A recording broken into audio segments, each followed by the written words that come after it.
ના ના ગમે તે રીતે એક સિલિન્ડરની વ્યવસ્થા કરો યાર. અરે મારા હાળા માટે યાર.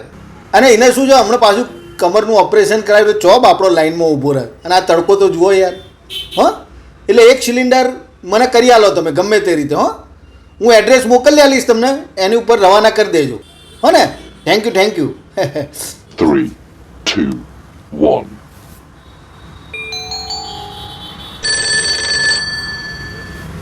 હા બોલ વર્ષા. હા એ ટેમ્પાવાળો આવ્યો છે ને, એ ગેસ સિલિન્ડર લઈને આવ્યો છે અને પાછું ટેમ્પાનું ભાડું ના આવતી મેં આપી દીધેલું છે. અરે મારી ફરજ છે. હા મૂકું.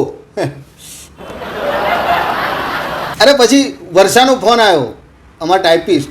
એ પાછી શું ડિવોર્સી છે અને બૈરું માણસ એકલું ચો ફર અને ચો લાઈનમાં ઊભો રહે યાર. એટલે આ માણસાઈના હિસાબે મોકલવાનો તો મારા હાળાને સિલિન્ડર. એટલે માણસાઈ, આ બધી માણસાઈની વાત છે. એમ ખ્યાલ આવ્યો તમને? એમ એ મારા હાળો તો કરશે એની રીતે વ્યવસ્થા. એને ઘણી ઓળખાણો છું આમ તો, એટલે એની રીતે વ્યવસ્થા કરશે. પણ આ વર્ષા ચો જાય બાપડી એમ.